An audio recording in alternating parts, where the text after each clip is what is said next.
Behind me is the magnificent Worksop Priory, a quite beautiful church located right in the middle of the town of Worksop in North Nottinghamshire.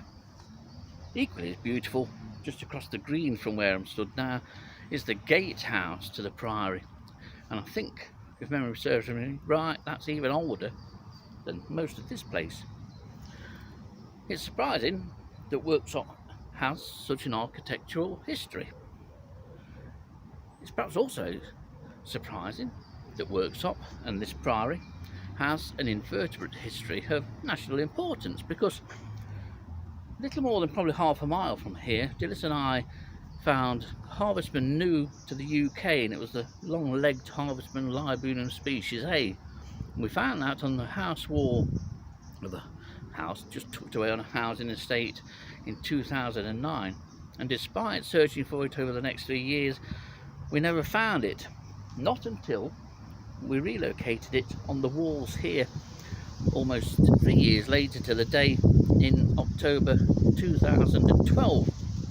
Ever since, we've come back here several times a year and counted the population present in various points on the Priory walls, and that's why I'm here again today. But I also want to nip over the gravestones to my left and to your right, because Worksop Priory has a fabulous churchyard, a churchyard that is really geared towards encouraging invertebrates and other wildlife.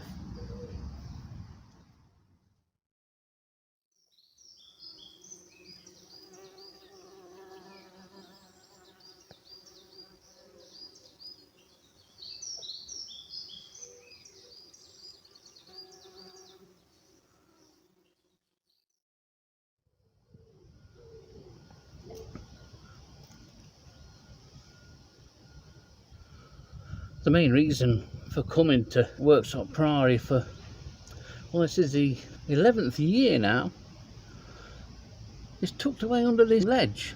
It is of course the harvestman Leiobunum species A, still scientifically unnamed. I've had a quick count around the walls prior to starting filming, and there's 49 individuals present. In this particular group here, some of which have gone just over the top, there are a total of 39. They're all still immature because they've all got the obvious white joints or the white knees. Makes them quite easy to pick out, but this aggregation, I say, totals 39. It's very breezy here today, so hopefully the wind isn't interfering too much on the microphone, but these have a huge leg span. These are sub-adults at the moment, but already they have a good 4-inch leg span, and that will increase to nearly 6 inches in a couple of months' time when they're adult. I have a very fond memory and regard for this species because Dilys and I found this harvestman new to the UK as long ago as 2009, and it took us another 3 years before we was able to find any more, and that was about a mile away here on the walls of Worksop Priory. And ever since 2012 I've come back every year and monitored the population which showed big decline last year after the heat and sun of 2022. I'm quite pleased actually with the 49 that I've counted today.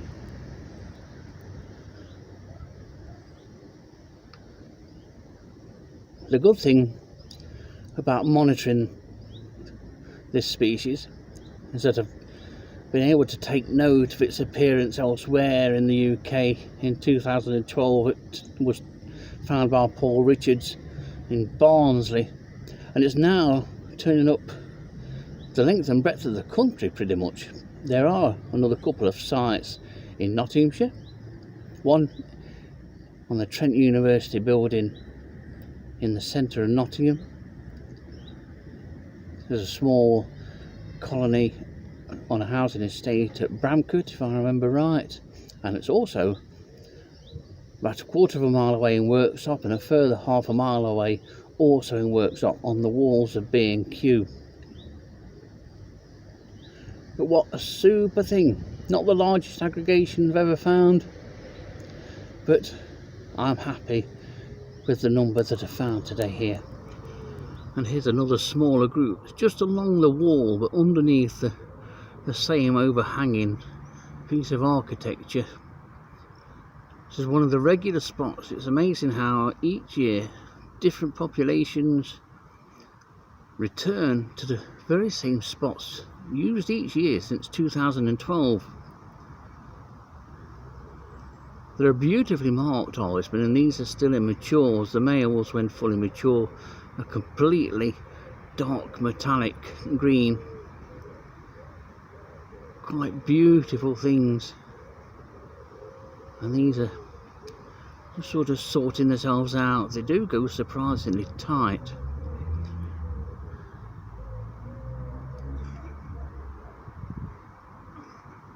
Hunting, of course, is done nocturnally, and then they return to the same roost and aggregation, at least the same point, but you could come back probably each day and count different numbers in each of the locations where aggregations are formed. But it's a super species, this.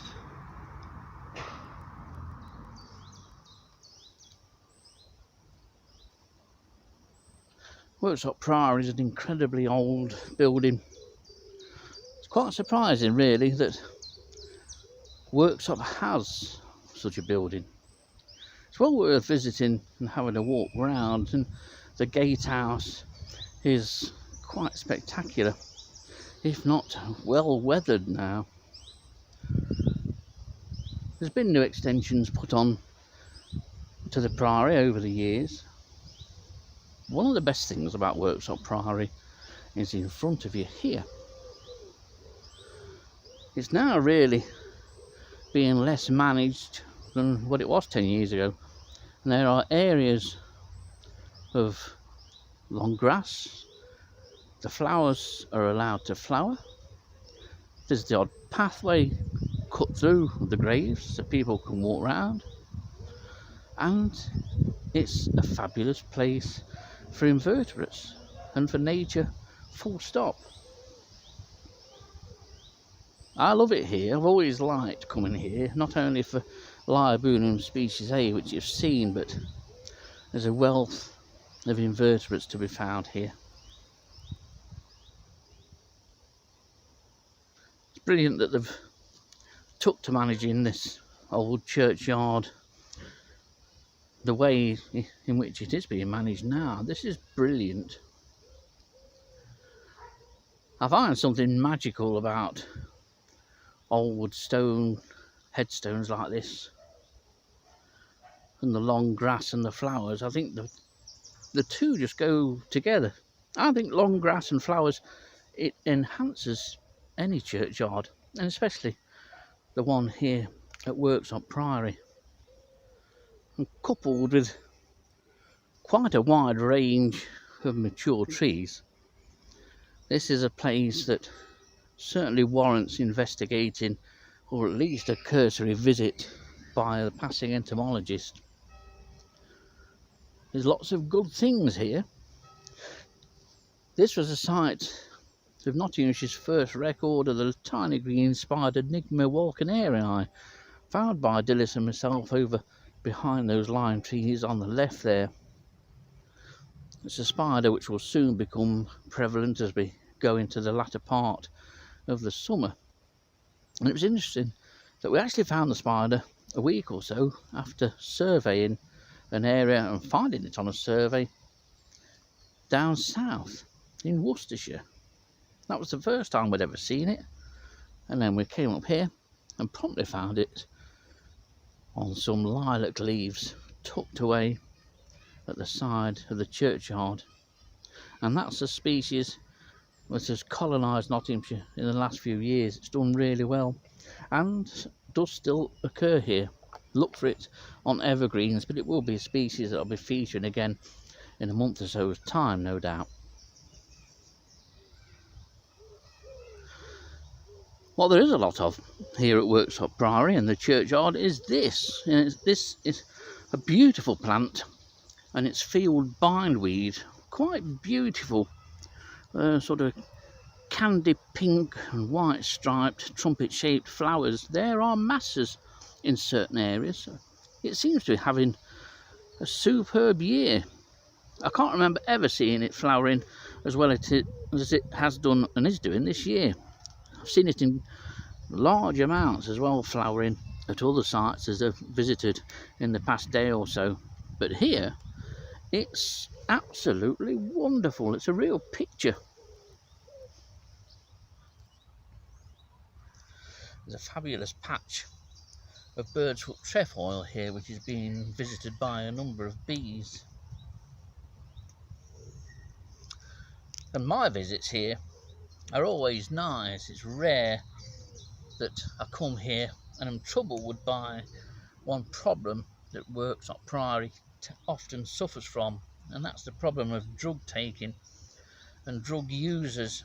It has been a problem on a couple of occasions in the past, and you can sometimes walk around the walls of the Priory and in the quieter corners still find drug taking paraphernalia. So that's something you need to be aware of if you're visiting this area alone. But 9 times out of 10 it isn't a problem, and you can sit here like I'm doing and enjoy the sight. However, there is something of an invasion going on, but it's a 6-legged invasion. And part of that invasion is happening here. And these are the 2 species, the 7-spot ladybird, which is the left-hand one here of these 3, and these other 2 are harlequin ladybirds. The notorious harlequin. How dare we talk about such a notorious and deadly and destructive insect? Well, that's all nonsense. It always has been in my book, and I've been preaching the same pretty much since 2005, after finding the first ones for Nottinghamshire at Ekrin all those years ago. It never has been detrimental as it was claimed it was going to be. I think there was one figure given that the harlequin ladybird would be responsible for wiping out over 1,500 species of invertebrates. Utter nonsense. It is incredibly invasive, yes, but this is never going to be a ladybird that will go hungry. It won't be eating the larvae of other ladybirds, as it was claimed all the time. I've yet to see a year when there's been a shortage of aphids, and 2023 certainly isn't a year where aphids are short. I'll show you on another flower head in a minute just how many aphids there are, but hogweeds such as this are lathered in aphids, absolutely smothered in them, and have been since as early as March. In fact, I think I had the first ones out in the garden probably late February. It's always a good year for aphids. And before people shout, well, I've seen harlequin ladybird larvae eating the larvae of others, well, so have I. 7-spot ladybird, the large ladybird that's just appeared in front and coming towards the harlequin, they do that every bit as often as harlequin ladybird larvae. And we've even got a 14-spot ladybird here, look, quite a small spotted form. So 3 species of ladybird on the same flower head. Now the harlequin ladybird has a number of forms. There's a black form just appearing just at the back here, one of 2. But it's a lovely thing. Ladybirds are brilliant. And if you want to know which is the more aggressive of the 2, then it's 7-spot ladybird all the time.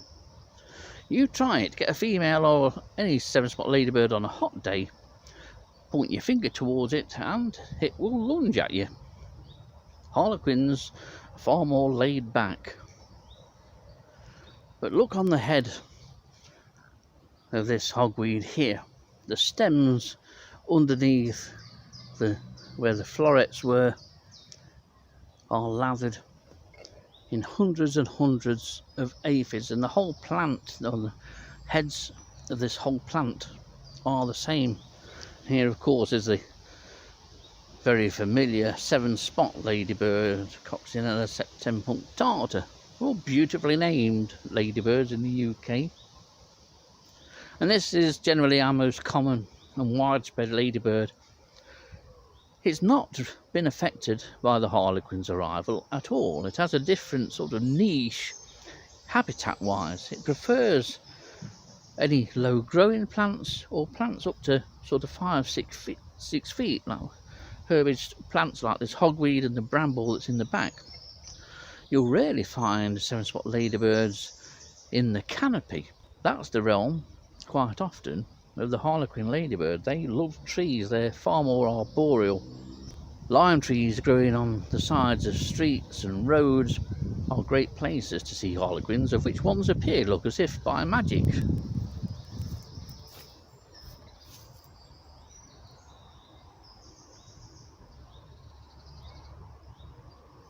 It's especially nice to see because Dilys and I used to do a lot of monitoring ladybirds at certain sites. Worksop Main picked up was one, and one particular side of a wood in the Kersal area. We did that for a number of years. We had some huge counts, 4-figure counts of 7 spots. But that was many years ago now. I would go as far as to say that the high numbers of ladybirds, which there are at the moment if you look for them, are probably the highest in 10 years here. Certainly here in Nottinghamshire. I don't know what it's like elsewhere in the UK. But we always used to notice that there was a 4-year cycle with ladybirds. We noticed similar as well with some of the bugs, some of the shield bugs, that have a 4-year of abundance, but that's not really been the case in the last 8 or so years. But they have romped back now and are very, very common. The great thing is to go out and look for with your children. Get your children involved in wildlife. Ladybirds, a fabulous thing to start with.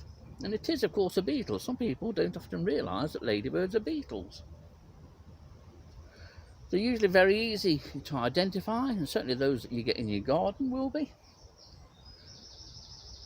And let's say it's something you can get the kids involved. Go and count ladybirds every day or once a week. See how many you can find in your garden of each species. Everybody's mad on this citizen science stuff, so get your notebook and pencil and your kids outside.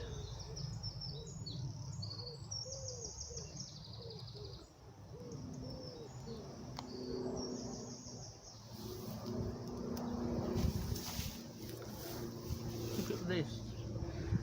The main nectar-bearing plant here, of course, is creeping thistle, which smells absolutely beautiful, and it's full of ladybirds. Ragonitia fulva, the bloodsuckers we used to call it, one of the soldier beetles, now very common as we're into the approaching the 3rd week of July. All provides nectar. It's a real wildlife haven, this site, in the centre of the urban sprawl, Worksop style.